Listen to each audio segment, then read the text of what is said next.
second grade. This is Eureka Math Squared. I am Mr. Short.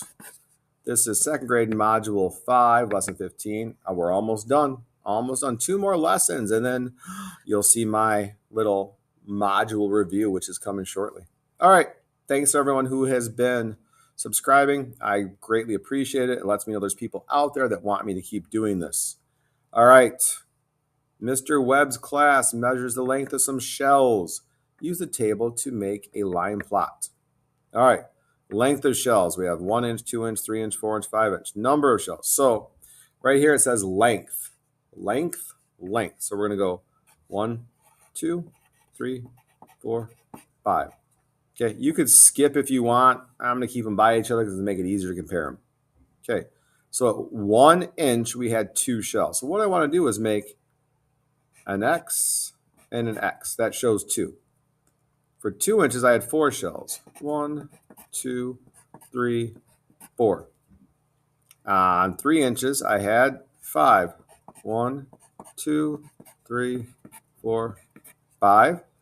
And for 5 inches, for 4 inches, I had 3. I almost jumped ahead. 1, 2, 3. And for 5, I had 1. An important thing to try to do is make your X's the same spot every time. I like to make it where the lines cross so I can keep nice and neat orderly. If you want to put them like underneath, that's fine. Find a way though where it looks nice and neat for you to try to keep them orderly so when we're comparing, you can see right away. If you make them like put 1 up here, well, that's being silly because now it's all the way up here and it makes it harder for you to do the work. So let's not do it that way. All right. Use the line plot to answer the questions.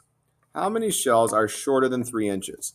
So if we go up to 3 inches right here, how many are shorter than 3 inches?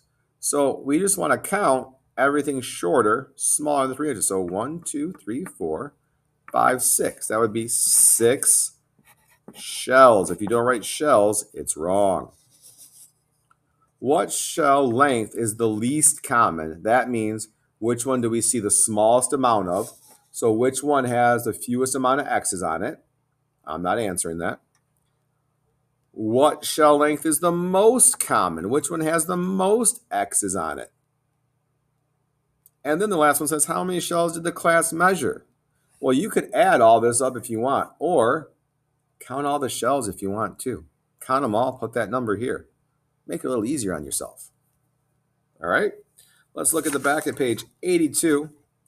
82 says, Ling has 28 worms in her pail. Oh, I wonder if she's going fishing. Sometimes you need worms and you go fishing. Or she could put them in her garden because the worms make the garden soil better. Or I don't need to worry about that. I just need to get back to the problem. Yep, I just need to get back from. All right. Ling has 28 worms in her pail. She finds 16 more worms in the yard. How many worms does Ling have now? So you can do this 2 ways. You could draw a bucket and draw 16 worms. 1, 2, 3, 4, 5. 28. 6, 7, 8, 9, 10, 11, 12, 13, 14, 15, 16, 17, 18, 19, 20. Oh my goodness, we're going to run out of room. 21, 22, 23, 24, 25, 26, 27, 28. All right, there's our 28 worms. All right, plus she finds 16 more. We're just going to make these in there. Yeah, these are S's. I'm pretending that they're squirmy wormies. It's not just for S for Mr. Short. Okay, maybe it is, but those are worms.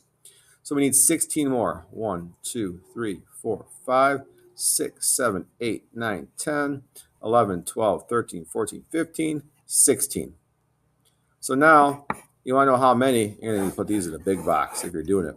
But we can just count all of our S's. Just count all these, count all these. Or, because I know there are parents out there saying, Mr. Short, do the old person math, standard algorithm. All right, 28 here. We find 16 more. So now we have to do 8 plus 6. Well, 8 and 6, then I got to carry 1. I could have done my place value chart. Or, let's throw a way out there we haven't done in a while called give take. Give take. 28 is really close to what? 10. It's really close to 30. If I give 28 2, that now equals 30. But with math, I have to take away from this one. So if I take 2 away from 6, I have 4, and I didn't touch the 10. So now I have 30 plus 14. Well, 30 plus 14, 0 plus 4 is 4. 3 plus 1 is 4. All right, if we do it the other way, because I know some parents still want to do it the OPM way, old person math. Yep, parents, that's how I learned too. I have 8 plus 6. Well, 8 plus 6 is 14. I put my 4 here and my 1 here. Now I have 1 plus 2 is 3. 3 plus 1 is 4. Look at that. Same way, same answer. 1, 2, 3 different ways you could have done this. You're welcome. That's what I'm going to say about that one. You're welcome. All right. That's today's homework. I hope this helped. I hope you're almost there. You got one more homework lesson if your teacher assigned it. And then come on back and I will have the review for you to get ready for the module exam. Have a good night.